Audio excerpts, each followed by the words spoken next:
Committee on Federal Lands will come to order without objection. The chair is authorized to declare a recess of the subcommittee at any time.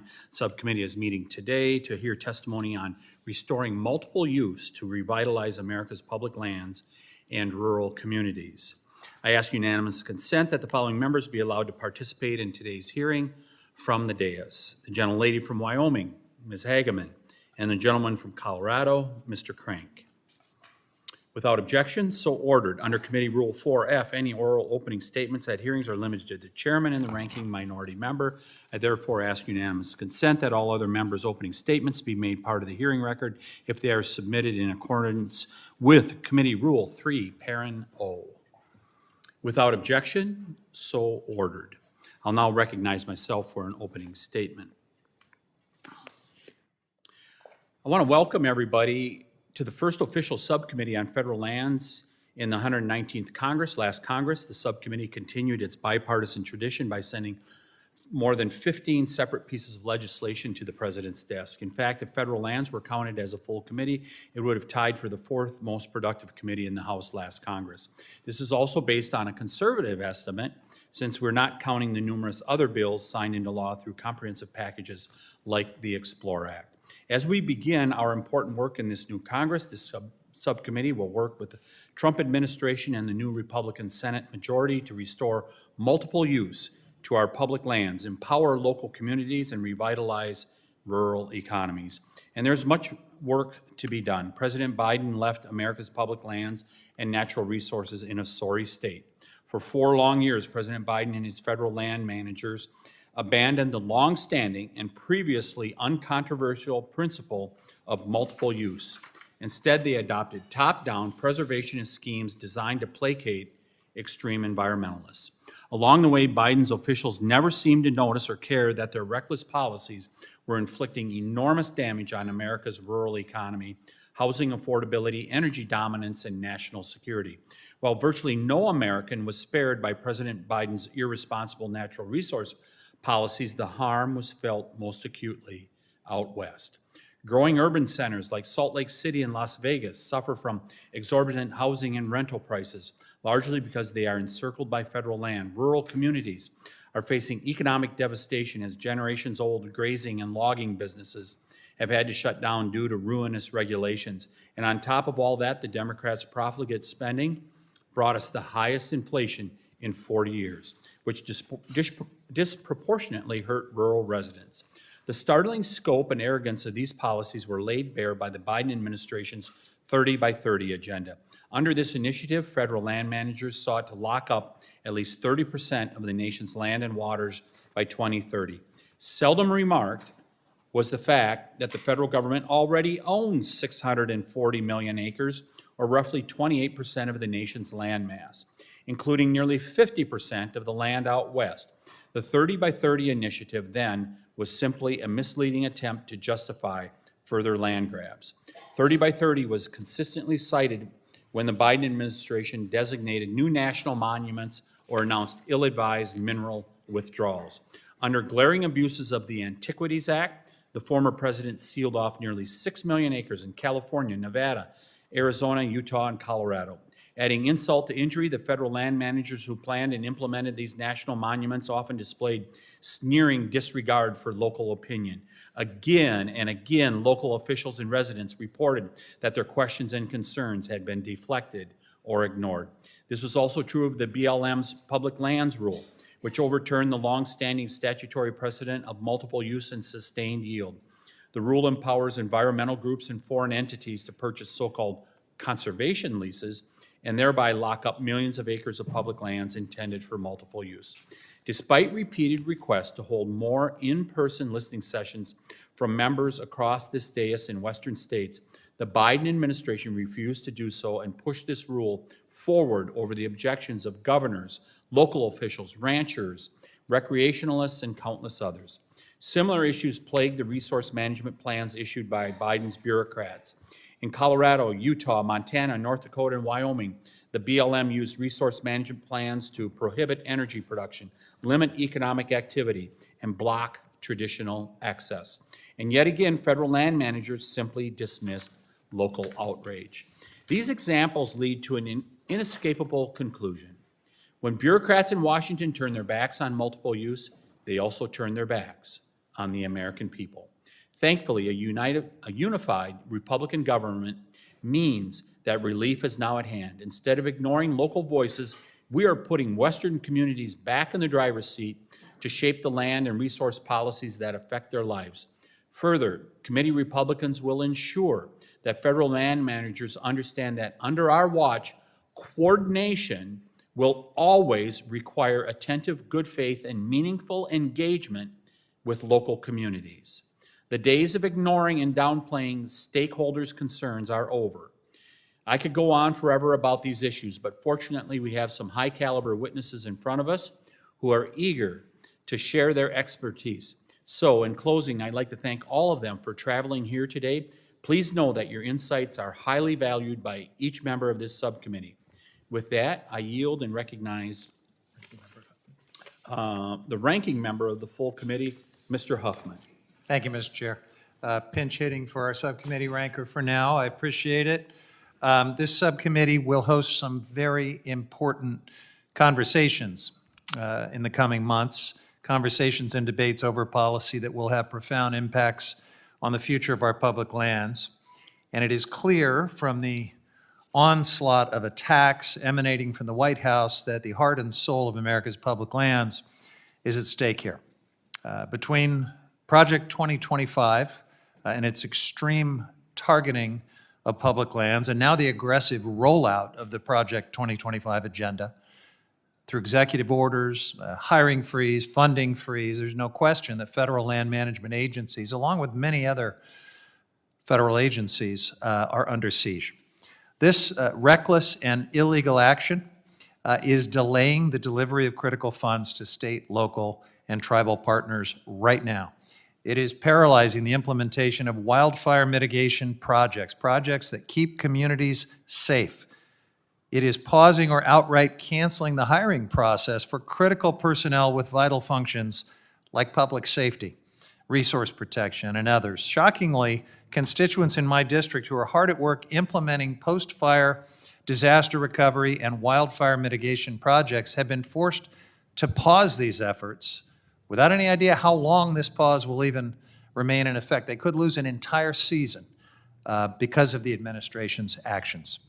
There is nothing woke about reducing wildfire risk and helping communities rebuild. These efforts are essential for public safety, regardless of politics, so this is beyond perplexing.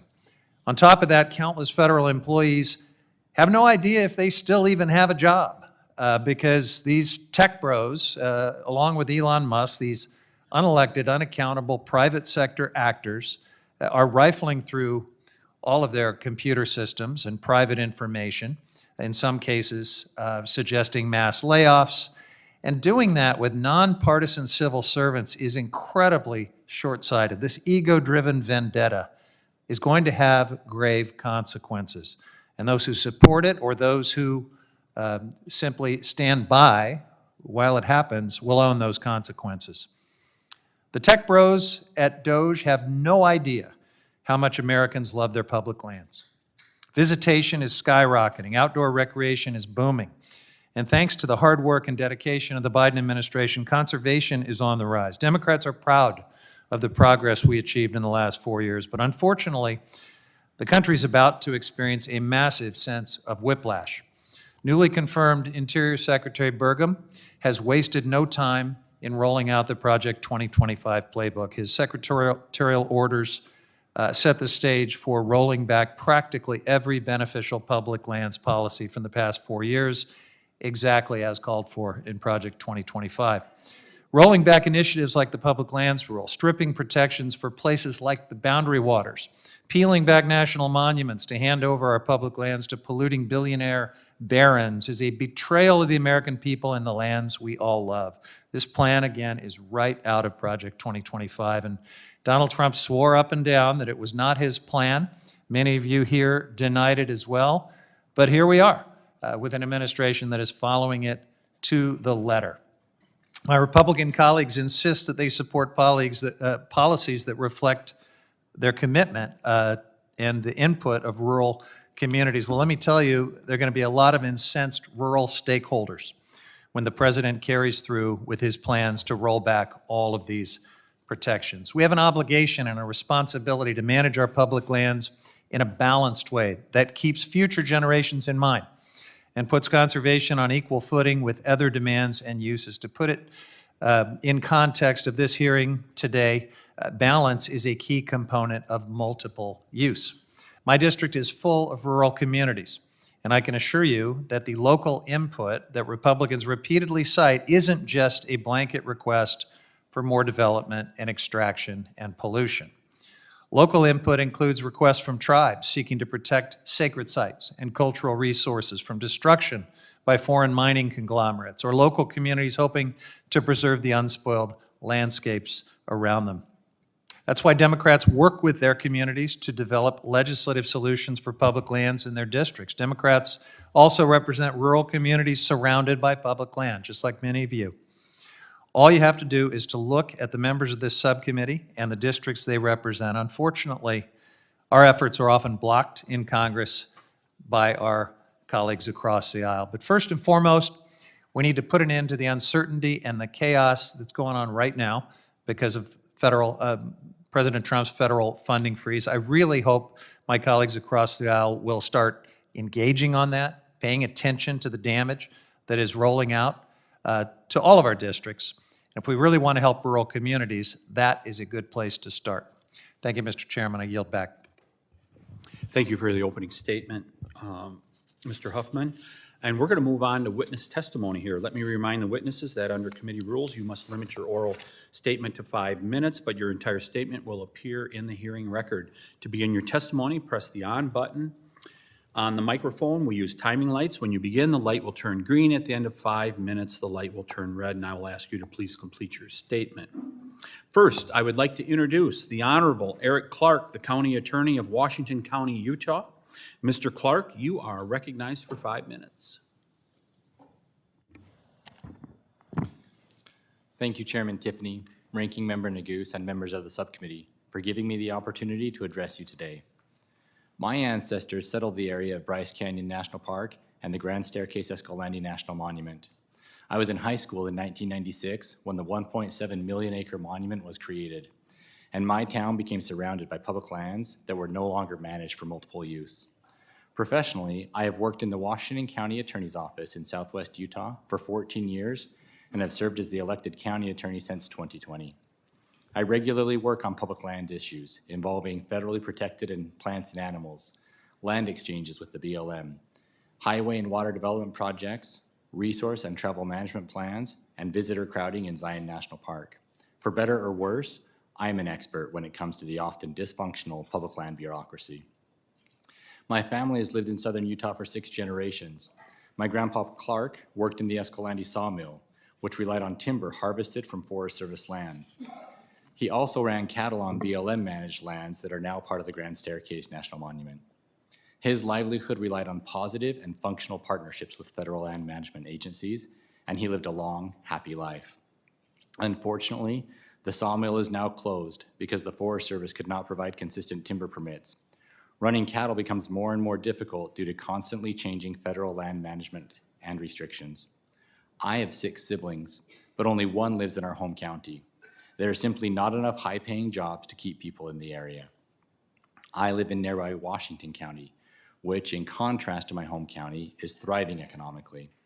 Our population center is 90 miles from Las Vegas on Interstate 15, and we are the gateway to Zion National Park, which had over 5 million visitors last year. We have experienced rapid population growth for decades, growing from 10,000 residents 65 years ago to more than 200,000 today. Like other population centers in the Southwest, conserving water and improving our water infrastructure are of paramount importance to us. An egregious example of a broken bureaucratic system is the BLM administrative land exchange process.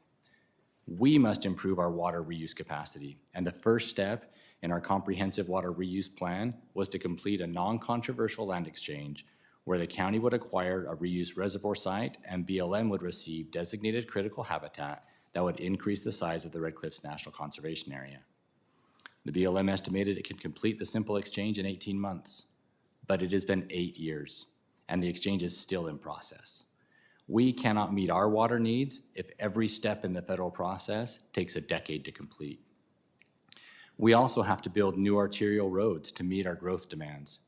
Congress approved a northern corridor for our community in the 2009 Omnibus Public Lands Management Act.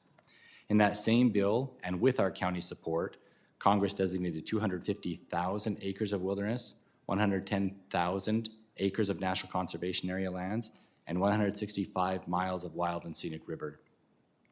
In 2021, the BLM approved a 4.5-mile northern corridor. Simultaneously, we protected thousands of acres of Mojave Desert tortoise habitat. But 2 months ago, the BLM revoked that right-of-way, removed the protections on the habitat, and flaunted the clear direction from Congress to delineate a buildable road corridor by 2012. I've worked on this project for 10 years, and it is beyond frustrating to have our good faith, growth, and conservation efforts disregarded.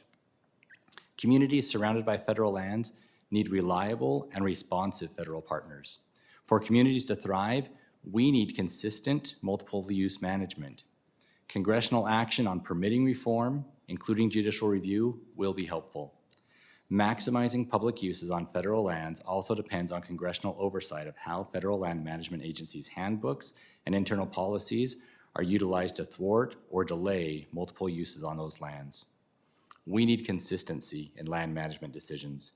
We need those decisions to be completed in a timely, cost-effective manner, and we need the BLM to follow its multiple-use mandate. Work with us to preserve our cherished public lands, encourage responsible access, and provide for economic growth. My great-great-great-grandparents helped settle southern Utah. I hope that my generation is not the last in my family to have the opportunity to live in our amazing area. Thank you for holding this important hearing today. Yeah, thank you, Mr. Clarke. I'll now recognize Mr. Tim Canterbury, President of the Public Lands Council. Mr. Canterbury, you have 5 minutes. Thank you, Chairman Tiffany, Ranking Member Neguse, and members of the subcommittee for the opportunity to provide testimony today. My name is Tim Canterbury, and I serve as president of the Public Lands Council. Since 1968, PLC has been the only organization in Washington, D.C. dedicated to representing the unique perspectives of cattle and sheep producers who hold the 22,000 federal grazing permits across the West. Between the Forest Service and the BLM, approximately 250 million acres have grazing as an authorized use in any given year. For 5 generations, my family has raised cattle in Colorado. Aside from my private land, I've held BLM and Forest Service grazing permits since the 1980s and managed the lands, waters, wildlife, and multiple uses they sustain. Like other grazing permittees, I am responsible for maintaining fences, water troughs, pipelines, culverts, and other infrastructure on my allotment that benefits my livestock and other users of these lands. These other users are plentiful. Colorado is home to some of the country's most popular hiking and climbing areas. 2 of the most used trails to access these 14ers run through my allotments. In the height of summer, we have measured more than 1,000 people per day who go through my grazing allotment on these trails. I have adjusted my grazing rotations and embraced emerging technologies to reduce the potential for conflict between recreationalists and my livestock, like gates left open, damage to water tanks, and soil disturbance from heavy foot traffic. This is all part of normal multiple-use management for ranchers like me. Western economies depend on successful multiple use, and grazing is a tool that makes true multiple use possible. Grazing reduces wildfire risk by more than 40%. Without grazing, hikers, bikers, hunters, and climbers would all lose out to damage from catastrophic wildfire or other land loss. Public lands are crucial to the domestic agriculture supply chain too. Approximately 63% of the Western cattle herd and more than 50% of the national sheep herd spend time grazing on public lands. These livestock operations directly support trucking companies, feed mills, fencing companies, water management systems, veterinarians, and more. loss of these lands would cripple regional and national livestock production. Research from the University of Wyoming shows that if grazing were removed from just 3 states, Idaho, Oregon, and Wyoming, you would see a 60% decrease in cattle sales in those states and over 40,000 jobs eliminated in a 10-year period. Apply that formula to all western states and the impact of grazing management is clear. The challenges in our operations are plentiful. Besides economic drivers and unpredictable Mother Nature, there are activist groups who work to exploit rules and lawsuits to eliminate public lands grazing. We survive because the facts about our good management and the law are on our side. But sometimes the law places huge regulatory burdens on me and my family. We bear the burdens of implementing the ESA, NEPA, Antiquities Act, and more. The biggest challenge is when our federal regulations work against us rather than with us. Over the last several years, we saw an administration that doubled down on harmful rules, including the BLM Public Lands Rule. More land designations and a reduced focus on active management is not the solution. I offer the following suggestions for Congress to help ensure decisions are made on the ground rather than in an office in Washington. Number 1, direct agencies to increase the use of targeted grazing to reduce wildfire risk. We thank Representative LaMalfa and this committee for leadership on this issue. 2, direct specific resources to ensure agencies can do NEPA and permitting in a timely way. This will decrease the risk of litigation and improve efficiency. 3, reform statutes like the ESA and the Antiquities Act that have repeatedly been abused to the detriment of the landscape. More land designations are not the solution. And finally, set expectations that all kinds of energy development avoid or minimize impacts to livestock grazing. Everyone should have to play by the same rules so that no one use is more important than another. Chairman, ranking member, and members of the subcommittee, I appreciate the opportunity to provide testimony on the role grazing plays in making multiple use possible. We are happy to answer any questions. Thank you, Mr. Canterbury. I now recognize Mr. Dan Gibbs, Executive Director of the Colorado Department of Natural Resources. Mr. Gibbs, welcome. You have 5 minutes. Thank you, Mr. Tiffany. Thank you, Chairman Tiffany, Ranking Member Goose, and the esteemed members of the subcommittee. I'm really excited to be here today. As the Executive Director of the Colorado Department of Natural Resources, I'm proud to share the incredible work we do to meet our mission to develop, preserve, and enhance Colorado's natural resources. I've led the Colorado DNR since 2019, but my love for the natural resources began while living in Gunnison County, Colorado, with the Gunnison River right in my backyard and public lands right there as well. My parents are both public school educators, and their experience as teachers influenced me to pursue a career in public service. Over my career, I've worked for Congressman Mark Udall, was a state representative, state senator, and a county commissioner. I've also fought fires throughout the West as a certified wildland firefighter. I live in Summit County, which is a community comprised of over 80% federal lands. We cherish our public lands in Colorado. They provide a vital public good that improves the mental health and physical well-being of our residents and visitors while also generating tremendous economic opportunities. Colorado is an all-above energy state. We've worked hard to find the balance with the energy transition with the need for reliable energy. For instance, we are the 4th largest oil and gas producing state with vast natural gas reserves, coal, hard rock minerals, geothermal sources, and seemingly endless sunshine and consistent winds that assist our efforts to increase renewable energy generation. In addition to enabling resource extraction, our public lands support our growing outdoor recreation economy. We are privileged to live in a state that contains 22 million acres of public lands. Colorado's expansive prairies, mountain river valleys, desert canyons are essential to our lifestyle, heritage, and identity. Colorado's outdoor recreation industry contributes $36.5 billion in GDP and represents 12% of our state's entire labor force. To manage this, we've developed a robust partnership between local, state, federal, and tribal entities through our Colorado Outdoor Strategy and regional partnership initiatives. Through this proactive approach, our dedicated staff work closely with our federal partners to responsibly manage and enhance outdoor recreation.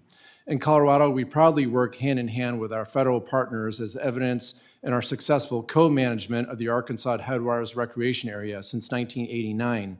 The BLM and the U.S. Forest Service own much of the area along 152 miles of the Arkansas River, and Colorado Parks and Wildlife collects a user fee to help manage the boat launch, campgrounds, and river rescue, among other activities. The co-management effort has been so successful that we're now exploring replicating this in other areas around the state, in particular the Pikes Peak region in Colorado Springs. As a wildland firefighter and resident of a fire-prone community, I've seen firsthand the risks that megafires pose. Because wildfires don't know the difference between federal, state, and private and tribal lands, we need a management strategy that reflects an all-lands approach. We're very proud of our shared stewardship agreement with the U.S. Forest Service, and we hope to soon finalize a similar agreement with the BLM. The shared stewardship agreement that was initiated under the first Trump administration provide the structure to combine funding towards doing the right work at the right place and the right scale based on collaborative input. Colorado and much is the arid West is one lightning strike, one unattended campfire away from the next devastating megafire. By prioritizing, planning, and working together, we can take advantage of shared federal-state resources to create the economies of scale needed to treat the acres to protect lives, property, and critical infrastructure. Shared stewardship should not be limited solely based on forest management, but instead should apply this important tool broadly to collaboratively manage trails, water, wildlife, and much more. As a former county commissioner, I know our rural communities and understand the challenges they face. We must manage and fund our lands in a way that allows for these communities to reap the benefits. In Colorado, our extensive network of stakeholder networking collaborative groups work hard to get projects off the ground. The funding that Colorado receives from the federal government is imperative to accomplish projects that cover everything from flood mitigation to dam and mine safety, typically in rural communities. Recent efforts to freeze federal funds are creating significant uncertainty and concern among our constituents and are already negatively impacting these types of projects. Federal funding is the bedrock of these programs. I encourage you to continue to partner with states. Together, we can leverage our natural resource funding to obtain extraordinary, efficient, and cost-effective life-saving outcomes. And with that, Mr. Chairman, I'm happy to answer any questions. Thank you. Thank you, Mr. Gibbs. I now recognize Mr. Jim Neiman, President and CEO of Neiman Enterprises. Welcome, Mr. Neiman, and you have 5 minutes for your testimony. Thank you, Mr. Chairman, and I'd also like to recognize Congresswoman Hageman, apparently had to leave, but also want to thank the rest of the committee. My name is Jim Neiman, President of Neiman Enterprises, a multi-generational sawmill business operating in South Dakota, Wyoming, Colorado, and Oregon. I appreciate the opportunity and feel very blessed to be here today to testify. For 89 years, our family business has been built on perseverance, adaptability, and a deep commitment to forestry and our communities. My grandfather founded our first mill in 1936 in the Black Hills. Our work is about more than timber. It's about sustaining forest and communities. A critical partnership exists between the Forest Service and the forest products companies. The Forest Service relies on industry to manage 193 million acres of federal lands, while we rely on the agency for a stable supply of raw material. When this partnership functions well, it creates stability for business and enables the Forest Service to implement much-needed treatments on the landscape. However, for this partnership to succeed, all parties must be fully committed. In the Black Hills, where my company has deep roots, the Forest Service has a long history of sustainable timber management dating back to the very first federal timber sale in 1899. Proper forest management has proven to control insect infestation, reduce wildfire risk, and ensure a sustainable supply of timber. However, we now experiencing a 75% reduction, I repeat, 75% reduction in the timber sale program in the Black Hills. This year, the Forest Service has proposed a timber sale program that meets only a fraction of what one of our mills in Spearfish needs to stay operating, let alone the needs of the broader forest industry in the area. Unfortunately, we're seeing a decline in forest management, not only in the Black Hills, but across multiple forests through the Forest Service regions. The consequences are real and permanent. In 1921, despite record high lumber prices, we were forced to close a mill in South Dakota due to inadequate Forest Service timber sales. Today, our 2 remaining sawmills in the Black Hills are running at 50% capacity and incurring tremendous financial losses, while other companies are being forced to truck material across 3 states to fill their needs and fill the gap. The need to do more in our forest isn't new and is supported by both parties. Yet in the last 4 years, timber output has dropped 17% nationwide, and multiple sawmills have heavily relied on federal lands have now shut down. The loss of sawmills means more than economic hardship. It devastates communities. 2 of our 4 operations, Wyoming and Oregon, reside in very small communities where our family business is the economic backbone. Without it, both could become another ghost town, losing its schools, healthcare, and local businesses. Our industry is highly capital intensive. Building a modern sawmill today cost well over $200 million. No business would make that kind of investment to manage federal lands when existing mills are struggling to access supplies of raw materials. We know what works, but we need to act immediately. Many federal legislative policies fail to support the federal management levels needed to reduce wildfire and insects risk. The Forest Service needs clear priorities, and we must fully utilize the capacity we already have before exploring new markets or industries. The Organic Act of 1897 established our national forest with a clear mission to manage them to ensure a permanent wood supply and clean water and prevent destruction of insects and fire.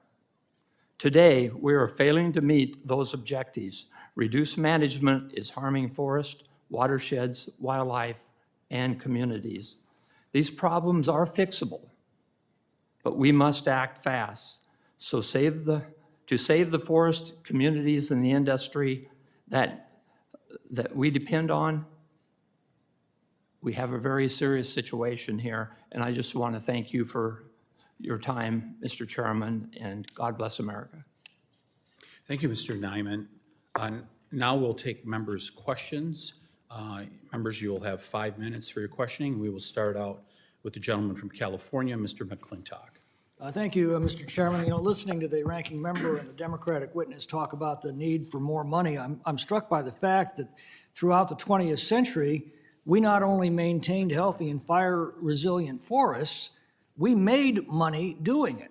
Federal timber auctions, federal grazing contracts actually generated an enormous flow of capital. 25% of that funding went to local governments that were impacted by the federal lands to compensate them for land that's off their tax rolls. And the other 75% went into our land management agencies, right back into good land management. Mr. Neiman, what happened?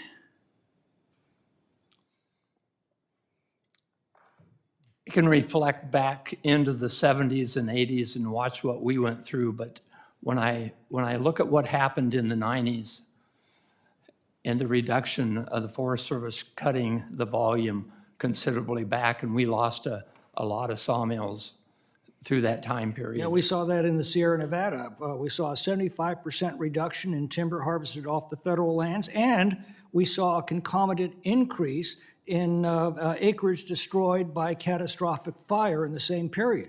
We saw the number of sawmills operating in California go from about, I think it was 180, down to about 30. And we have now entered an era of catastrophic fire. Now, there's nothing new in that. Before the 20th century, paleontologists tell us we lost about 4.5 million acres a year to catastrophic fire in California. But land management brought that down to about 250,000 acres a year, a fraction of what we had lost to nature because of good land management. But we passed laws then that made that management all but impossible. And we've watched the acreage destroyed by catastrophic fire return to their pre-modern levels. In 2020, we lost about 4.3, I think, million acres to catastrophic fire in California. Now, is that nature or is that policy?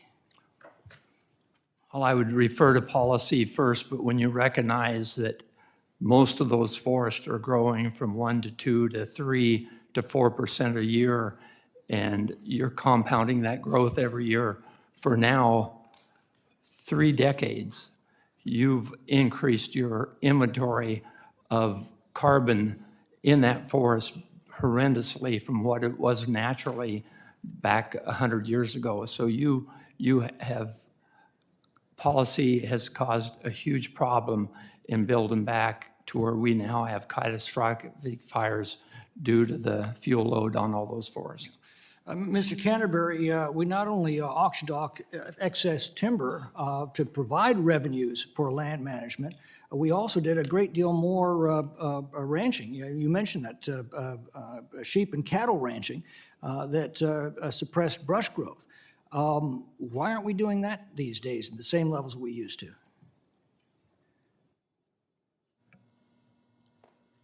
Thank you, Congressman. And so I think if we look back in history,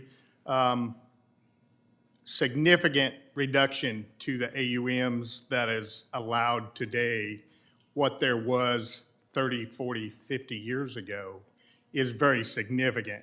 So I would ask,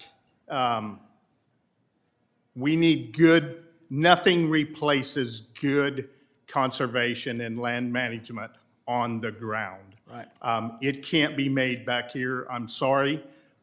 We need to be able to dictate our own futures on the ground, working with our partners every day, whatever agency that may be. Yeah, one of the other sad things, I toured the devastation of the Southern California fires a few weeks ago, and just noted that that's how nature gardens. She removes excess growth by disease, pestilence, drought, and ultimately catastrophic fire. And I recall the city of Altadena being absolutely destroyed by the fires. The Trump administration, in its first term, started the years-long process to get a permit to cut fire breaks to protect the town of Altadena from the surrounding national forests. Biden came in, reversed that, and then declared wilderness protection over those forests that make land management all but impossible. And the result was nature returned to do the gardening, and Altadena was destroyed in the process. It's sad. Thanks for being here today.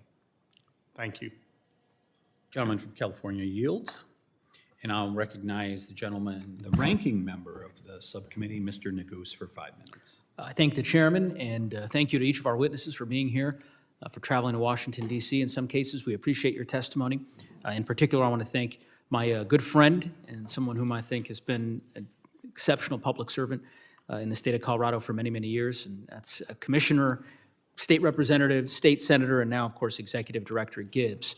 And couldn't agree more and concur with his assessments regarding what needs to be done with respect to a number of the issues that he described. And of course, I'm biased because he is my constituent back in Summit County, Colorado, but we're grateful for him being here. I want to just follow up, Mr. Canterbury, sorry, I hope I pronounced that right. Is that? Yes, sir. Yes, sir. Okay, great. I want to follow up on a particular provision of your written testimony. So I believe this is the second to last page. You write, as one of, it says, while the list is not exhaustive, I offer the following suggestions for immediate action. And one of those suggestions, you've underlined it, direct targeted resources to environmental analysis and permitting for rangeland monitoring and grazing allotments. What do you mean by targeted resources? So, thank you, Ranking Member Neguse. It's a pleasure to be here today. So, what we're talking about there on those targeted funds, if you will. We need to very specifically target some funding. Every agency, as you know, is out of funds. We need some funding directly for the monitoring protocols. That's right. That we all live by. Yep. So that agencies can get this monitoring done. So here's why I asked. No, you answered the question. Thank you, Mr. Canterbury. And because you've resolved that in my mind. I just want to make sure I understood that. When you said targeted resources, what you mean is targeted funding. That's the word you used. I concur with that assessment. Were you invited here by the majority or by the minority of this committee? As a witness today. That's a really good question. I'm assuming, I was in, I was in. Why don't I answer that question for you? You were invited by the majority. And we're delighted to have you. And in particular, as a Coloradan, I'm certainly delighted to have you here. But the reason why I say this is my colleague from California, took great umbrage with the idea that the Democratic witness and Democratic members of Congress are demanding more funding. And yet, right here, one of your principal recommendations, and it's a common sense recommendation, by the way, is for more funding for this particular, the nature of the work that you've described. And it's not all that complicated, right? I mean, many of you have testified about multiple use, and some of my colleagues on the other side of the aisle, agree with your assessments regarding timber sales or energy leases. Who manages those? Who would you go about calling if you were going to try to procure a timber sale? How does that happen? Mr. Canterbury? So, Ranking Member, thank you for that question. I don't deal in the timber industry, but I certainly deal in the livestock industry. Sure. And my cows eat the understory and Yes, sir. keep those succulent vegetative But where would you go plants. about procuring a grazing lease? Who do you go to? So You go to the federal agencies, right? You go to the BLM. I deal with my local agency folks. Yes, sir, I Correct. do. Exactly, right? They're federal employees. These are individuals who work for the federal government, particularly the BLM, right? The same can be said for any number of the multiple uses that this committee is apparently endeavoring to discuss today. My broader point is that as we're discussing multiple use and the benefits of multiple use and the need for the federal government to be more responsive, a mile away, President Trump is endeavoring to gut every federal agency piece by piece. Mass rescission offers, buyouts, so-called buyout offers to the federal government, including some of the same BLM employees that you work with, sir, that every witness here works with. And it feels a little bit like we're in the twilight zone here, that we're supposed to have a sort of normal federal land subcommittee hearing to discuss the propriety or the benefits of multiple use and ignore the storm that is developing around us. I mean, I'm sure you all are aware of this. Agencies are being shut down here in Washington. CFPB effectively just a few days ago. I don't know if the BLM will be next. I suppose we're going to find out. So I would just encourage the chairman of this subcommittee, and I want to give him my sense. We certainly are not going to treat these hearings as business as usual until our colleagues on the other side of the aisle step up, tell the administration to pull back, and we can get back to regular order. Because there's a lot that these witnesses have proposed that is reasonable and common sense and bipartisan. But let me assure all of you, none of it will come to fruition if the current administration has its way. And I yield back. Gentleman yields. And I'll recognize the gentleman from Minnesota, Mr. Stauber, for 5 Thank you, minutes. Mr. Chairman. As you know well, in northern Minnesota, we have the 3 Ts, timber, taconite, and tourism. I'd argue there are a few communities across this great nation that understand and benefit from the multi-use mandate more than the communities across northern Minnesota that I am proud to represent. My district is home to 2 working industrial forests, including the Chippewa National Forest and the Superior National Forest, where we responsibly harvest timber and mine the taconite that is used in production of 80+% of this nation's domestically produced steel. And located on the Superior is the Duluth Complex, which is the largest untapped copper nickel find in the entire world. But we will only be able to responsibly mine these minerals needed to power our 21st century economy forward if we uphold and promote the multiple use mandate on our federal lands. Mr. Neiman, thank you for being here today. I want to share that I know your industry quite well, given the makeup of my district. It's home to dozens and dozens of timber harvesters, mills, and other wood product manufacturers. Unfortunately, we've seen several mills shut down in recent years, leading to the loss of hundreds of jobs. And in most cases, this has been due to regulatory burdens put in place by the EPA and other federally regulatory agencies, as well as the Forest Service failure to uphold their end of the bargain of the multiple use mandate and enable us to reach our timber harvesting goals. Can you talk about the economic impact of mill closures in rural communities where your companies operate? I sure could. Thank you very much, and please say hi to Howard Hedstrom for me, I know Howard very well. a great friend. I'm going to talk first. I've lived through 6 recessions in my lifetime at my age, going clear back to the 70s. And our family's been able to weather those storms and get through them. This is the first recession in the timber business that we've been in that we've had to deal with no timber supply and running out of wood. You can figure out how to get through recessions sometimes and weather storms like we have in the past. You can't operate a sawmill without wood. Along with what you recognized, the high cost of added costs that's happened in inflation over the last 3 or 4 years, and all the regulation that comes on with that. That regulation has cost the government a whole lot more to put up that wood and made it less valuable to us at the same time with the added cost we have to go through. So I hope that answered your question. It does, and there's a timber harvester that was reluctant to even go out and harvest the timber. He couldn't afford the fuel. Wasn't going to make it on just harvesting the timber. So, Mr. Neiman, one last question. Is it fair to say that if the Forest Service was doing a better job of meeting its timber harvesting goals, many of the jobs in the timber harvesting and forest products industries wouldn't be at risk, allowing for the maximum allowable sale to be harvested?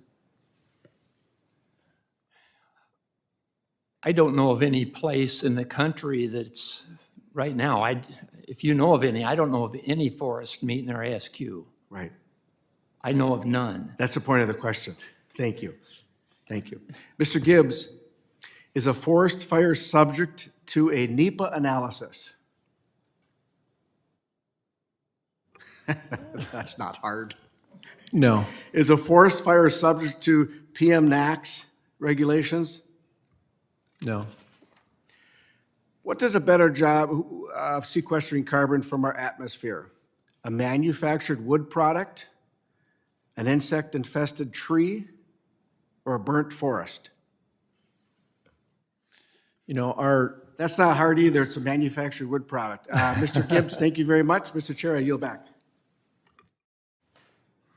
Gentleman yields. I now recognize the ranking member, Mr. Huffman, for 5 Thank you, Mr. Chairman. I always learn something in these. Mr. Stauber just, suggested maybe if we require NEPA for forest fires, we could solve this problem. I wish it was that simple. I also wish it was as simple as my colleague from California portrayed in his very nostalgic, gauzy view of the 1970s. I wish that all of the problems of rural economies and fire risk could be solved by just rewinding back to the 70s and doing everything the way we used to back then. But the truth is, not everything was perfectly done in the 1970s. In fact, some of the timber harvest that took place in the 70s and 80s was not sustainable.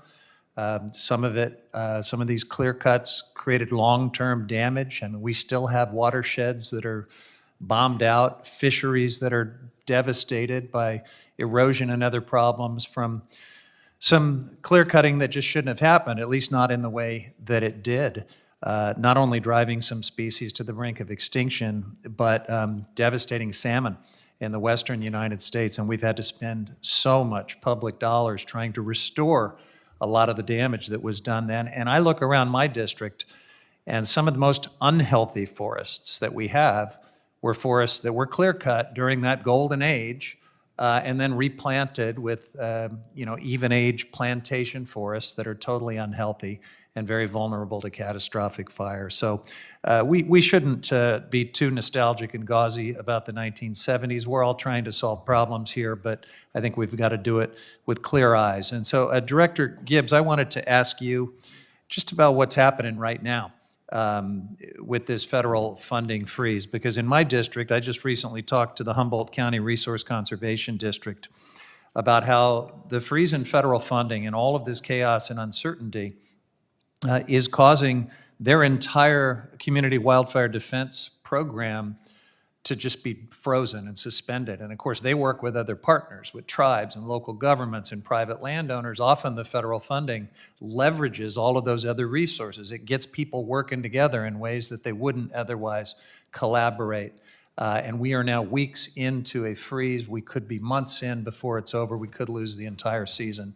Tell me what's happening in Colorado, and what are your thoughts about the effects of these actions on the ground? Thank you, Congressman, for that question. It's, to say the least, it's created major uncertainty, to say the least, for the Colorado Department of Natural Resources. We have more than 350 federal grants that support approximately $300 million worth of programs, with a staff capacity of 490 people that are funded through federal funding.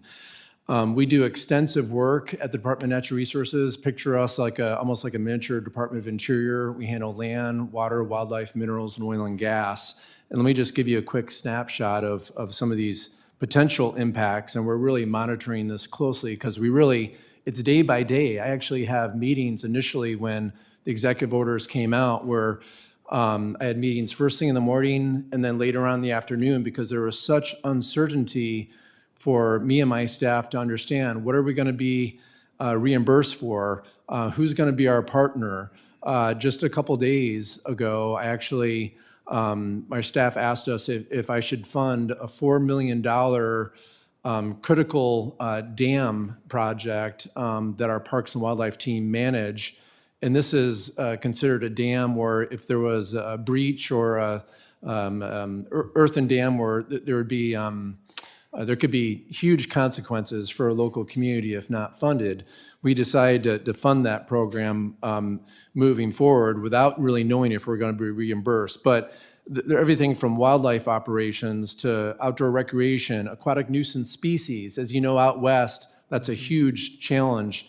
Water Conservation Board, we have a water-ready watersheds program that works with local communities to do a threat analysis to understand if there is a major catastrophic wildfire, what that would mean to the local community, where those sediment issues would be, where the community would be most at risk.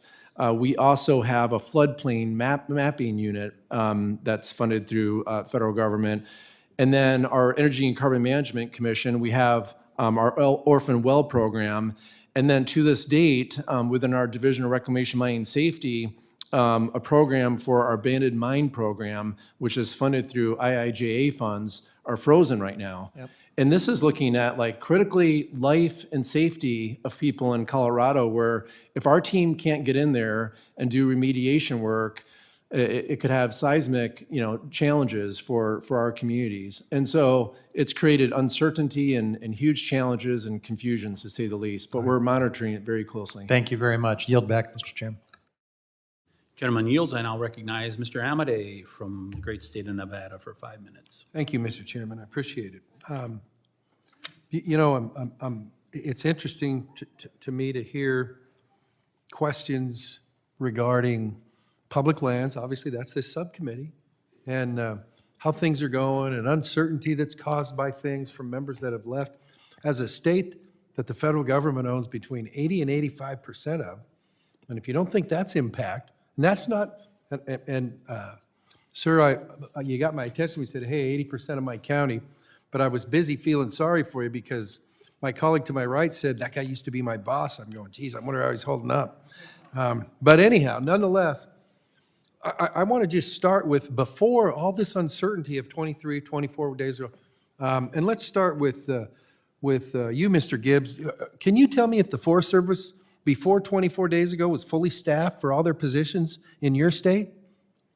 timber people, watershed people, archaeological people, were they fully staffed federally in the state of Colorado? And when you tell me that, if you know, tell me about BLM. Were they 100% on range cons, 100% on realty executives, 100% on all that? And let me tell you why I'm asking you, so I'm not trying to trick you, but the reason I'm asking you is because if you want to talk about staffing and resources, it's like, even though there was a lot of money poured into the Department of Interior under the last administration, they weren't filling those jobs. They weren't paying those people a wage that they could live in your communities. And we'll go through Utah, and we'll go through, if you're answering for Colorado, we'll go through anybody else who wants to talk about. But it's like, my point here is, when was the last time that resources were fully funded in terms of personnel to manage those assets and those programs that you talked about, to your knowledge, in Colorado? Yeah, thank you, Congressman. I don't know all those answers because, of course, I don't work for the BLM or U.S. Forest Service, but I will tell you, Congressman, that we do have a shared stewardship agreement with U.S. Forest Service. It's very robust. Let me stop you there because my time's limited. Okay. So I'll take that as I don't know. Well, I do because I do oversight for those agencies. And if they are fully staffed in your state, then God bless you. Because you know what? The staffing levels in my state, where the land management mission is no more important than anywhere else, they control the whole state. 80+%. And you know what? They can't get people to apply even. And you know what? As a guy who works on the appropriation side, it's like, please pay your people a living wage so they can go work in Gunnison, or they can go work in Heber or wherever. And it's like, yeah, we're working on that. We're working on that. And I'll just say this, and I think I'm going to get the same thing, and so I'm not going to press this, but I'll just tell you this. You want to talk about resources for agencies that manage public resources, it goes back a long way before 23 days ago. And it's shameful. I've got this saying, it's like last time we had a resource administration, here's a bipartisan statement, ladies and gentlemen, was probably Teddy Roosevelt. And you know who knows that more than anybody else? I would submit Westerners know that. Your Western state, my Western state struggle to manage vast tracts of federal resources. And then we can argue about what the right management is. But how can you sit there and gripe about it when we're not funding basic resource decisions, even some of which I may disagree with? So I would just say, you know, it's interesting that we do this in the context of whatever. If you're really about the resources, you really ought to give your federal land managers and those agencies the ability to engage fully. And you may have an agreement with them. I mean, my state does too. But it's like when you talk about millions of acres, it's like, we'll do the best we can. But I'll tell you what, it's time to talk about who's responsible for vast tracts of land in all Western states and giving them the tools to do it, whether it's range cons, forest techs, everything from soup to nuts. With that, Mr. Chairman, I would like to yield the remainder of my time, if I could, to my colleague from Utah. Okay, well, in the 30 seconds I have, I'm just going to do one thing that I think would be cool, but I don't want to spend my 5 minutes on it. Eric, the last time we had a witness here from Utah, he had his dad and his wife with him, and I said, bringing your family's pretty Utah, but can we just have your family stand up for a second? Because everybody in here is related to Eric Clarke. Come on, hurry. I've only got 13 seconds. So that might be the most Utah thing I've seen, that you have that many family members here to watch you testify. And with that, I will yield back the remainder of Mr. Amadei's time. The gentleman yields, and we will allow no more outbursts like that from the chair here in the committee. Now I'd like to recognize Ms. Dexter from Oregon, and by the way, welcome to the subcommittee. Thank you so much, Mr. Chairman, and really appreciate this opportunity to serve. I did want to just briefly say that job security being eroded is probably not helping recruitment as we move forward, but that's a little bit of a side note. As a representative for the state of Oregon, where over 50% of our land is federally managed, I know firsthand the beauty, biodiversity, and critical resources public lands have to offer. So thank you all for your testimony today and for coming on behalf of these public lands. They're treasures. In my own district, I have the privilege of representing one of Oregon's natural treasures and is a critical resource as well, the Mount Hood National Forest. And the Mount Hood Wilderness is home to diversity and a vibrant ecosystem and certainly provides drinking water to more than 1 million people in the Portland area. And it generates millions annually for the local economy as well by facilitating various recreational activities, which I know are also very popular in Colorado and Utah. A recent poll found that 85% of voters in the Western U.S. support efforts to protect more of our natural landscapes. So there's a balance to be struck between development and conservation, clearly. But what I'm hearing from my Republican colleagues seems to potentially ignore our community's desire to ensure our children have access to a clean and livable environment for years to come. And I say that knowing the concerns that we have for our investments in our agencies. So we've heard from, I'm going to pivot to tribal co-management now.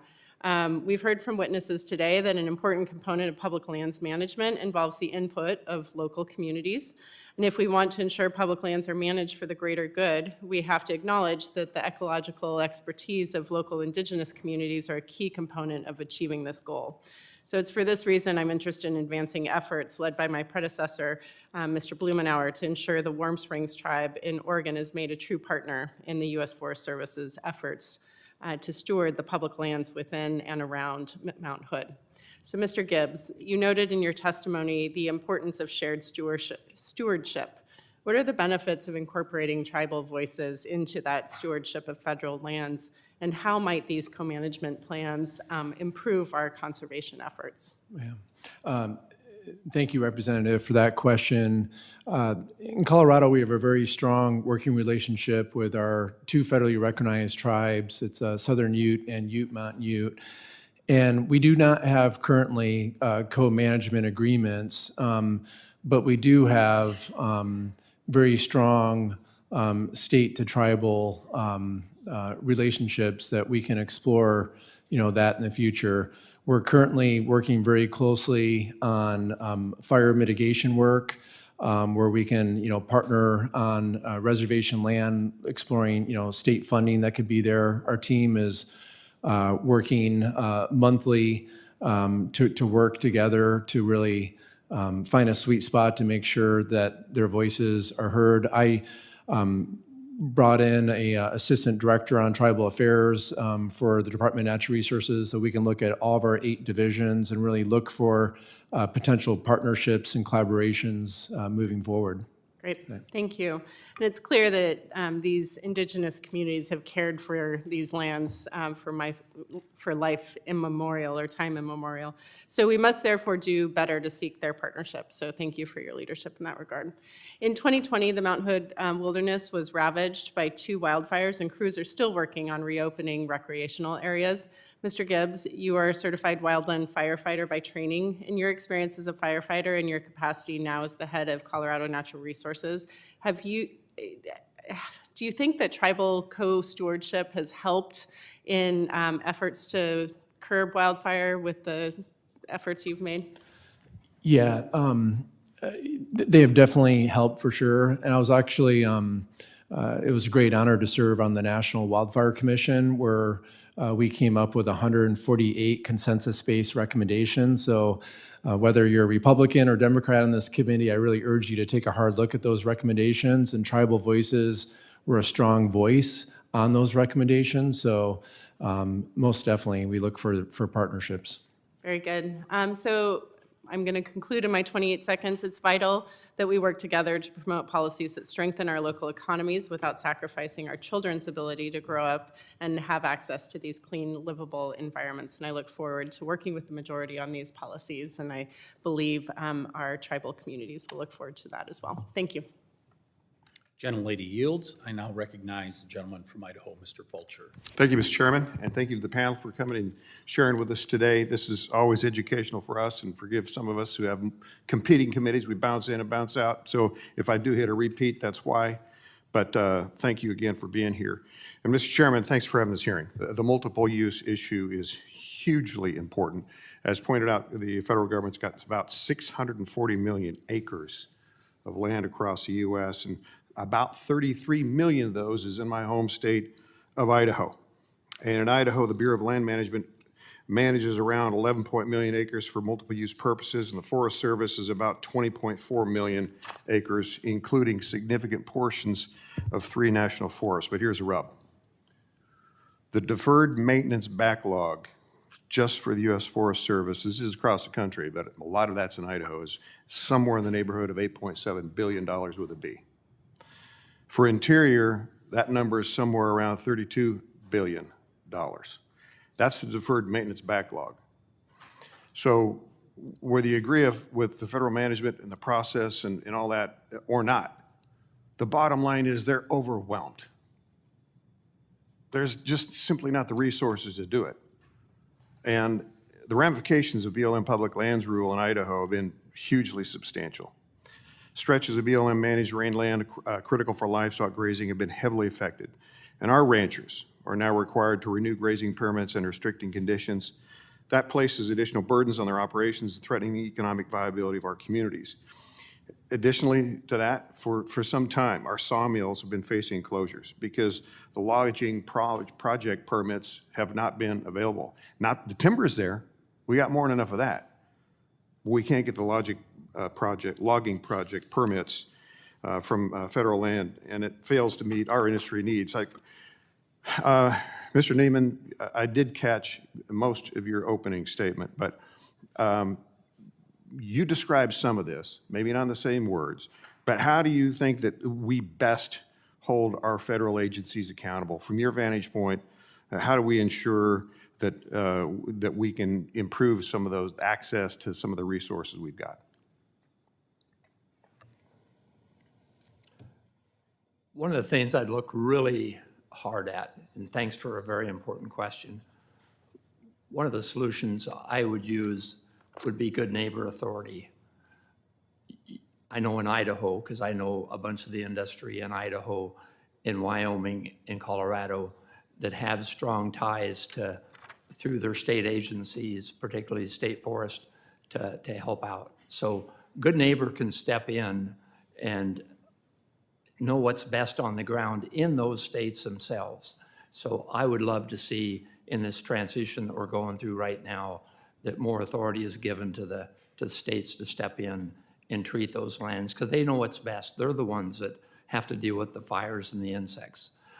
We are in the middle of a catastrophe right now nationwide in all the western states of overstocked lands of fuel loads on the forest. And it's almost needs to be acted as an emergency, and that means we need more timber sales. And we can't do that without the existing forest products industry. If they go away, you have less tools in the toolbox for the Forest Service to treat it. So we've got to have new thinking going on here. So we had about, to your point, we had about 1 million acres go up, just under 1 million acres of wildfire this last year, just in Idaho in the last year. So that's to your point. And I'll just also say, because I'm going to run out of time for questions, I'll submit those in writing, but I want to give you a follow-up on the Good Neighbor Authority. We do use that heavily in Idaho. Last Congress, I launched that again to include counties and tribes to be authorized for that. And that got through the House, but not the Senate. So we're going to try that again. And I think we will get that done. So we're going to get that expanded. I've got just a little bit left here, so I'm going to jump to Mr. Canterbury. What steps do you believe that Congress should be taking to protect grazing rights? What's the best thing we can do for you? Thank you, Congressman. And as stated in my testimony, I think you all have an obligation for oversight on our agency folks. Make certain that they're following through with the guidance that you have given them, and they're not leaving the reservation and going on their own. Thank you for that. Point well taken. And I would add that there's some lawsuit issues we also have to deal with, but that's for another time of testimony because I'm out of time. Mr. Chairman, I yield back. Gentleman from Idaho yields, and I'll recognize the gentle lady from New Mexico, Ms. Stansberry. Great. Thank you so much, Mr. Chairman, Madam Ranking Member. Thank you for all of you for traveling out here today. I've enjoyed listening to you today. I'm Melanie Stansbury, and I'm deeply proud to represent New Mexico's 1st Congressional District, which is right in the heart of central New Mexico and includes 10 rural counties. And so I know very well all of the issues that you all are here to talk about today, and I really thank all 4 of our witnesses here today. And I agree wholeheartedly with Mr. Clarke. We have a broken bureaucracy. And there's certainly no easy solutions. And Mr. Neiman, we absolutely need to be supporting our local timber sawmills. They're a critical part of the West, and especially also of forest stewardship. And I think especially family-run businesses are particularly important. And I also agree, Mr. Canterbury, that grazing is an important part of the West and our food system, and also increasingly for forest management. Having our livestock not only grazing to make food, but also helping with forest stewardship is also becoming an increasingly important tool. And Dr. Gibbs, I appreciate your testimony today, and I'm going to ask a question here in a moment. And I want to just say I'm excited to serve on this committee. My background is as a water resources professional. I rarely get to say that these days, but I work for 20 plus years in the field of water resources planning and drought management, and obviously the intersection with land stewardship. And so I really appreciate the opportunity to serve on this committee. But I am concerned about what we've seen over the last 3 weeks in terms of what the administration has been putting forward in terms of policies. We saw a whole slew of executive orders on the first day of this administration, essentially undoing much of what the previous administration had done to protect private and sensitive lands, especially lands that are important for conservation reasons, for climate resilience, for wildlife habitat, for endangered species. There were areas that were removed from drilling in the outer continental shelf because they were considered unsuitable for various reasons. Areas in Alaska that have been removed for decades that, executive orders rolled back the protections for. And just in the last couple of weeks, we've seen a slew of executive orders at the Department of Interior that are targeting DEI programs, that are targeting energy and mining, the outer continental shelf in Alaska.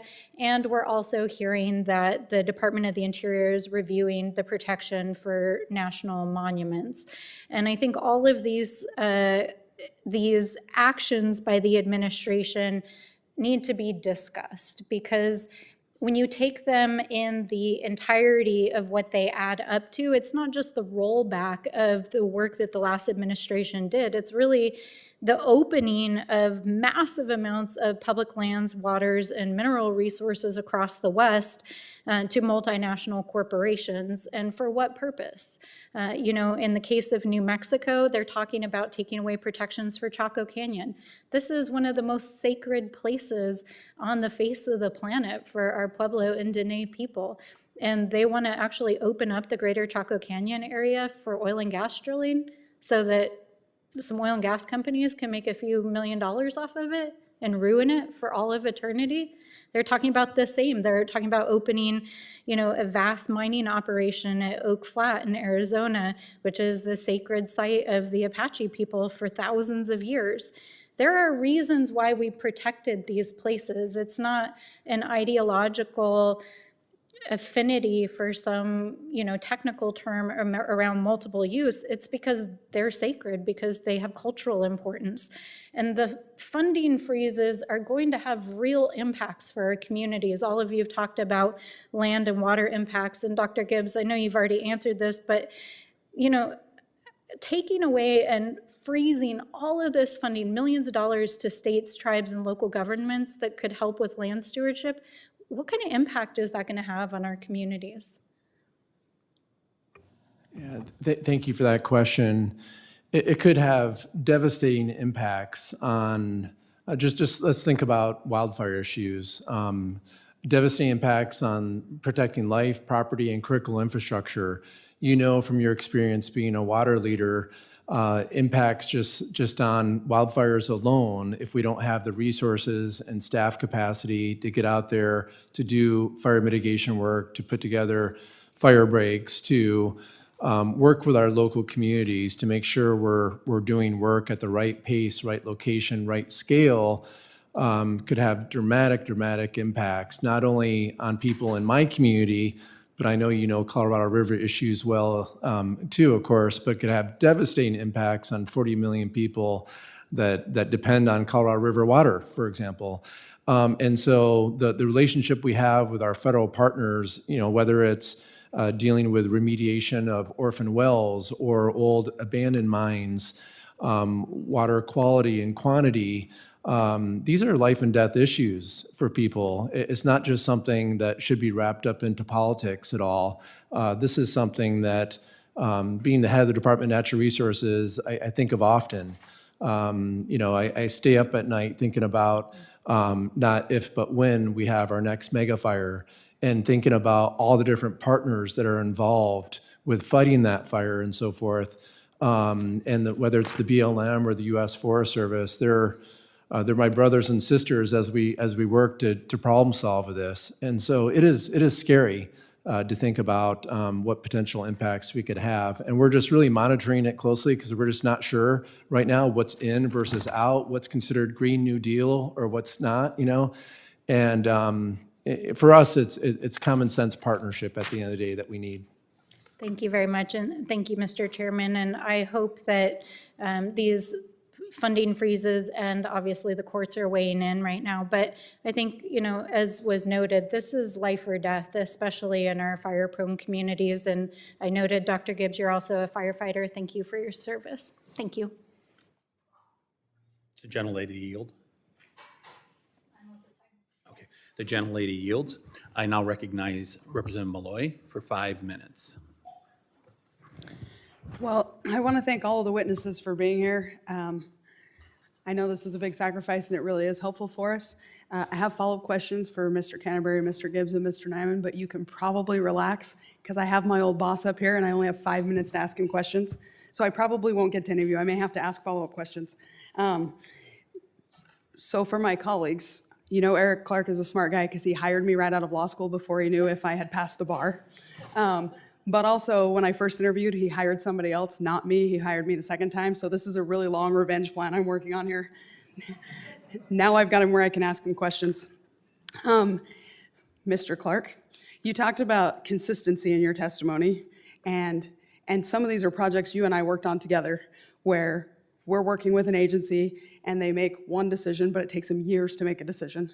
Then they roll back that decision and it takes them years to roll back the decision. Then they change it again and it takes them years, and you have to keep studying it. And I've sat here and listened to a lot of talk about funding being frozen and how that's going to impact agencies.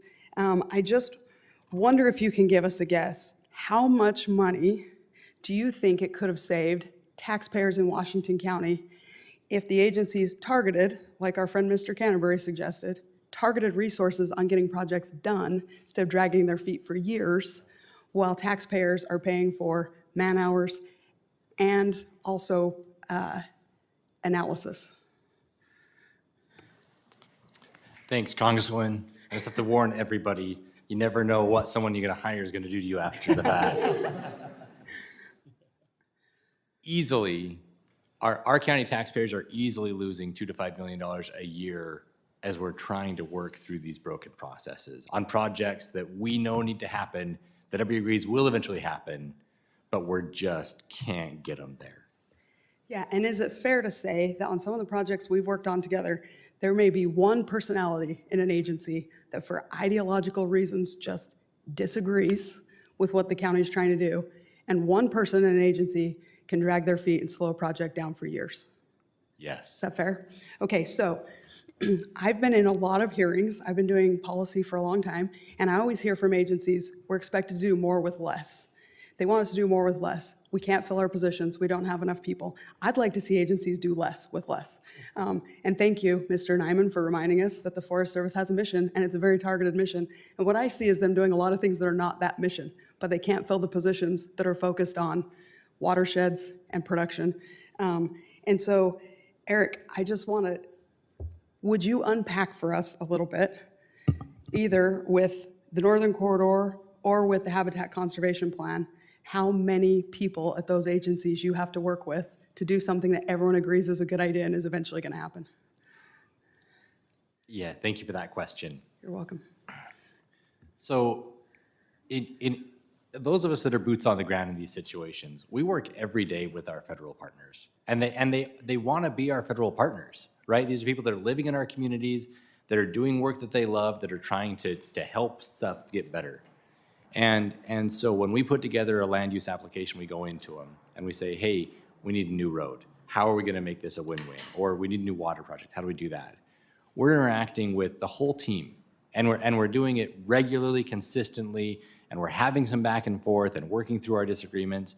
And that could be a great process. It should be a great process. That's how land management should be, where the local people are coming in and talking to the federal people, and we're working through those. But then what happens is we'll get a local person to write something up on their desk, and then it goes to a desk in Salt Lake, and then it goes to a desk in Denver, and then it goes to a desk in Washington, D.C., and before it trickles back to Denver, to Salt Lake, to our desk, we've lost a year and a half, and it all changes in that time. And so then the boots on the ground, great federal employees that are just wanting to get stuff done are pulling their hair out because they're tired of us calling them and saying, why isn't anything happening? And then it gets back to them, and it's different than the good thing that they put together and proposed be done. Thank you. That's the important thing I wanted to get out of this hearing, and I'm almost out of time, so I just want to put a fine point on this because we've had a lot of talk on both sides about federal funding and do we need more, do we need less?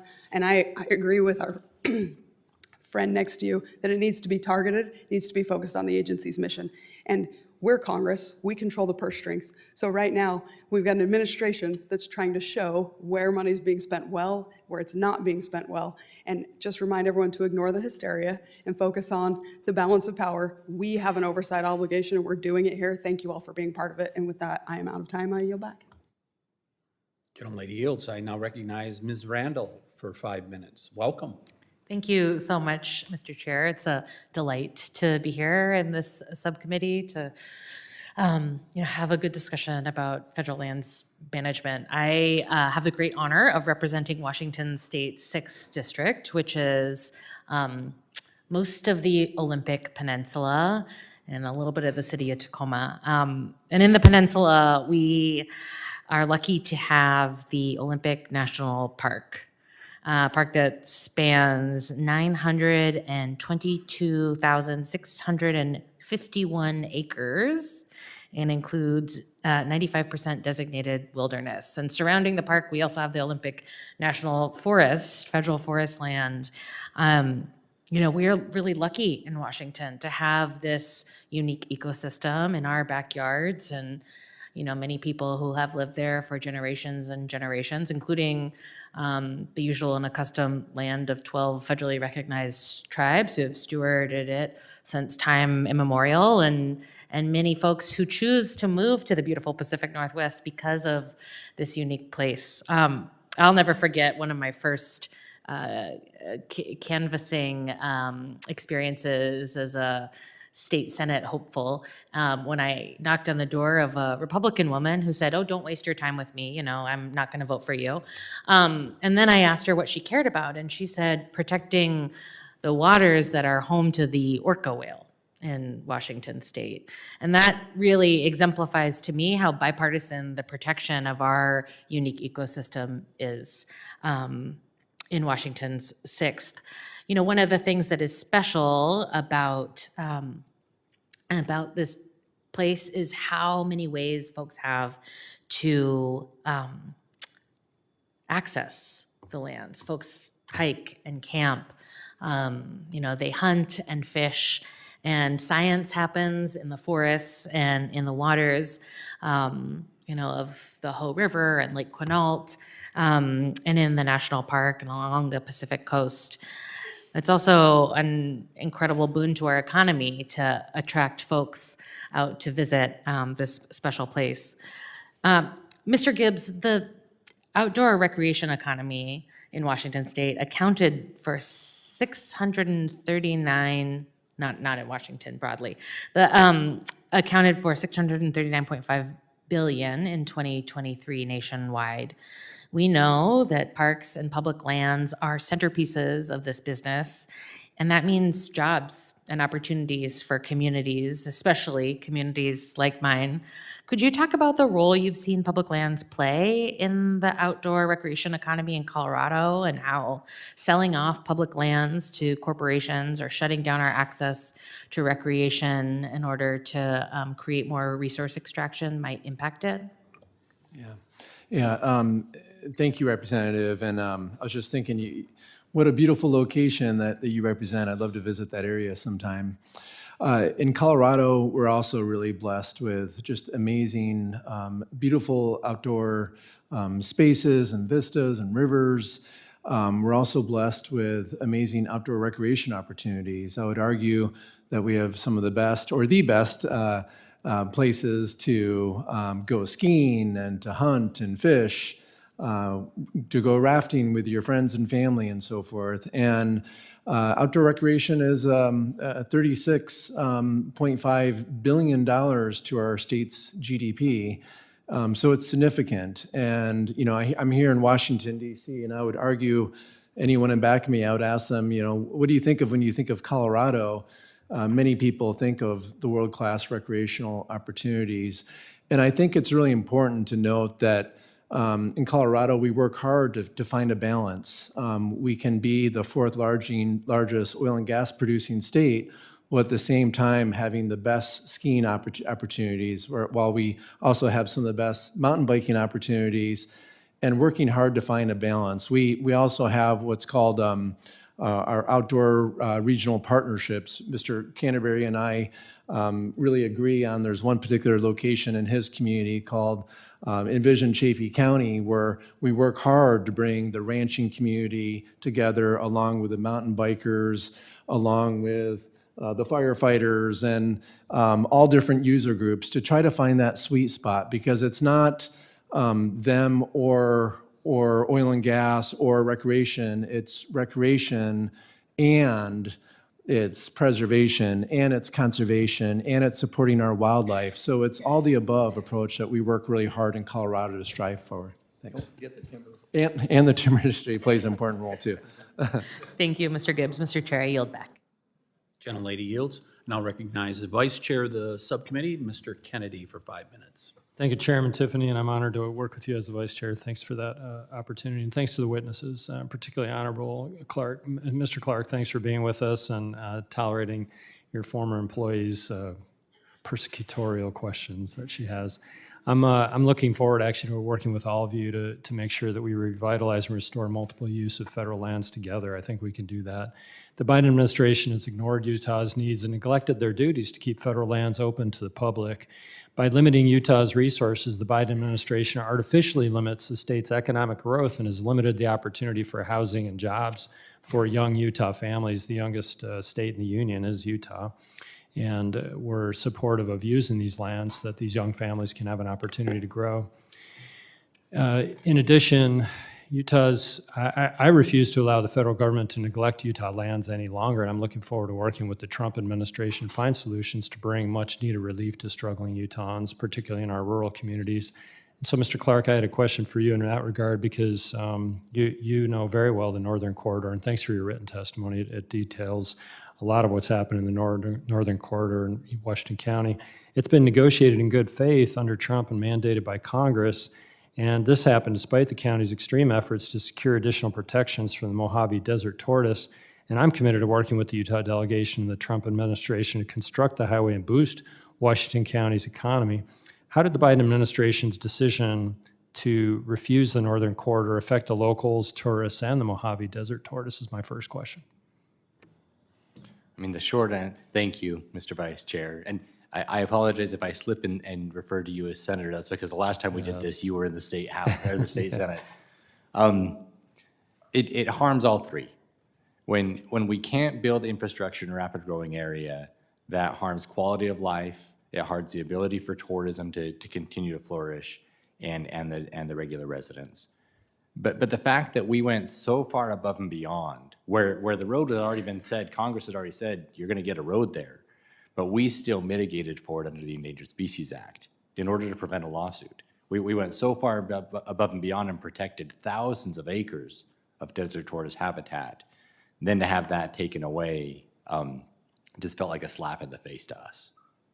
In your testimony, your written testimony, even as to the tortoise, you mentioned that 8-to-1 or even 10-to-1 tortoises would suffer as a result of the Biden administration's decision.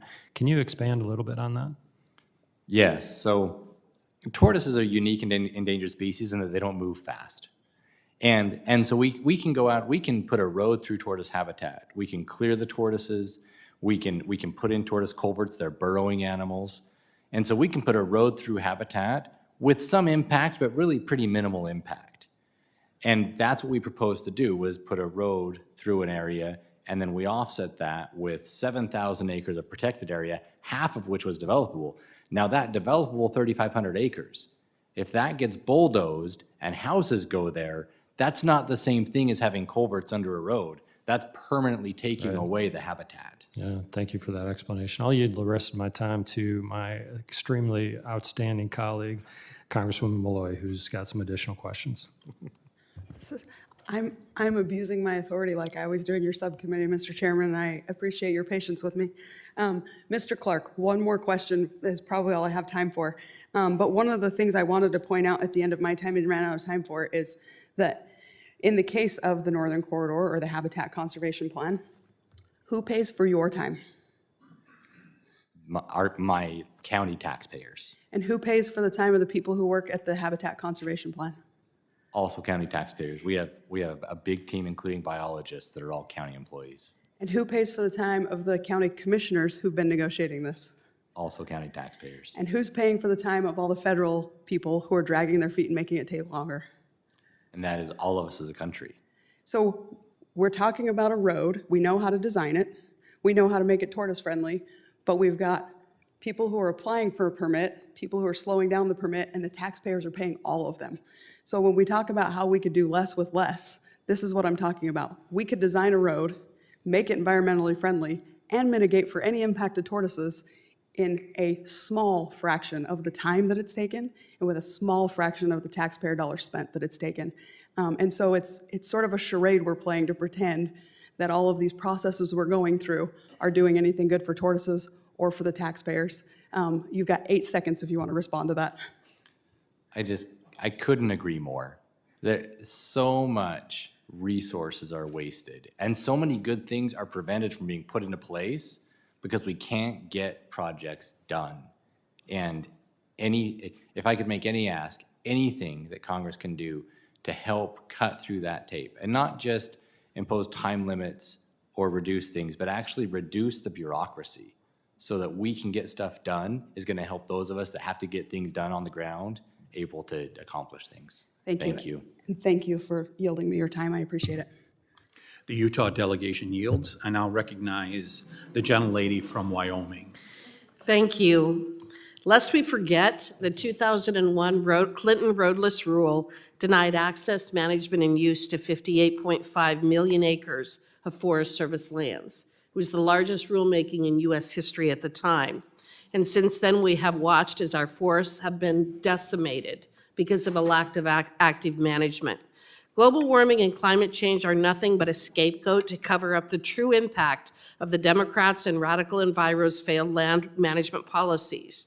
In fact, Colorado is ground zero for the beetle outbreak, which occurred because of the 1997 blowdown in the Route National Forest that took down 13,000 acres of trees in one night. That beetle outbreak then spread throughout the entire interior West, not because of global warming, not because of climate change, but because the Forest Service refused to allow treatment or harvesting in those 13,000 acres. And our Forest Service have been destroyed since that time. The Biden administration's restrictive federal land policies have significantly impacted the timber industry, particularly in Wyoming, where Neiman Enterprises is one of the largest sawmill operators. Forest management has led to worsening wildfire risks as well as insect infestations, which threaten both timber supply and forest health. The U.S. Forest Service failed to meet its timber harvest targets by 260 million board feet in fiscal year 2024 and reduced targets for future years. Mr. Neiman, how has this affected sawmill infrastructure in timber-dependent communities in Wyoming? I'll start and go back to, we originally had 3 sawmills in the Black Hills. We shut one down in Hill City, South Dakota, laid off 125 employees. 2 years ago, we laid off 1 shift at Hewlett. It went to, so from 2 shifts to 1 shift, laid off about 40 or 50 employees. Spearfish a year ago this spring, laid off 60, 70 employees at Spearfish, South Dakota. Along with that, we've laid off about 15 logging crews that spread throughout the hills from a lot of different communities throughout the area. So we've reduced our employment tremendously. When you go from 2 shifts cut in Ponderosa to 1 shift, your costs go up. And then you compound that with all the inflation costs that's happened in fuel costs, it puts you in a real precarious position. So we're hanging on by a thread with less than 1 year under contract right now, figuring out what is our next move. I hope we see some really significant changes that puts us back on track. So we hope that we can see the light of day here fairly soon, so we can see some hope. And I'm a 3rd generation, I hope to pass it on to the 4th and maybe the 5th generation. If we don't see that light, then I'll be making more restrictions and shut down. And the impact that has on communities is tough. These policies have horrific impacts upon forest health, upon our environment, upon our watersheds, but it also has horrific impacts on our communities, taking away our jobs. Since the year 2000, over 1,500 sawmills have shut down due to declining timber sales. What policies should Congress pursue to restore multiple-use timber harvesting and prevent further economic losses in Wyoming's forestry sector? Well, I would start, we had Congressman Westerman in here a few minutes ago. I would start by passing the bill that he's proposed, Healthy forests? Yeah. I think that would be a good start, but there's going to need other actions along with his bill. And I know Senator Thune, Senator Barrasso are working on some amendments that should be helpful. But it's going to take a clear change of direction to get this shape back up. You know, one of the things that bothers me so much about Washington, D.C., and Representative Malloy has touched on it a couple of times here, we're $36 trillion in debt in this country. And what that means is we've spent massive amounts of money with deficit spending. Deficit spending in and of itself is bad, but it also covers up a lot of really bad policies. It's wonderful to have flowery language about protecting recreation and the belknap and the little, the flower here and I want to see a tortoise there. It's so fine and dandy to say all of that. But when you destroy your communities and destroy your tax base, you become incapable of actually protecting the very environment you profess to love. There has to be a balance in the way that we manage these resources. These catastrophic forest fires are spewing more carbon into the atmosphere than every single car in the entire country in a matter of months. What we saw in California is an absolute tragedy beyond anyone in this room's imagination, and it is because of failed land use policy and a refusal of people to recognize that global warming and climate change and screaming that at the top of your lungs isn't going to do a damn thing to fix any of this. It is imperative that we manage these resources for the best interests of the American citizens. I appreciate you being here and being willing to talk about common sense solutions and why we must change course if we are going to protect and preserve these resources into the long distant future. Thank you, and with that, I yield back. Gentlelady's time has expired. I'm going to take my 5 minutes for questioning now. By the way, I think that's the Fix Our Forests Act that you might have been referring to, Mr. Neiman. Mr. Clarke, you talked about it was either a community or your family's mill closed. Tell us a little bit about that mill closing and why it closed? So it was a community mill in Escalante, and it closed around the 90s when you were talking about there was a lot of things that happened. And my personal experience, I spent a summer working for the Forest Service on a trail crew, and I remember having a conversation with the forester who was kind of over timber permits at that time. And I remember I definitely treated her like I assumed that she was, I'm definitely on the right side of the spectrum. I treated her like she was not on my side of the spectrum. And she stopped me one day, she said, look, I'm a forester. Like, I want to have healthy forests. You've got to understand that that's what I'm going for.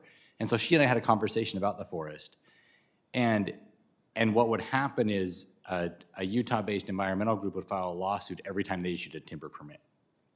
And it made it impossible for a lawmill or a sawmill in a pretty remote area to have what they needed to get So it done. as a result of those lawsuits, that was a big part of why that mill had to close? Yeah, Yeah. Are there more mills in Utah today than there were 20 years ago? definitely not. Significantly less? Significantly less. You said something about you would want to change something in regards to judicial review. What is that specific item? I think you said it in your testimony. What is that item that you would like to see changed?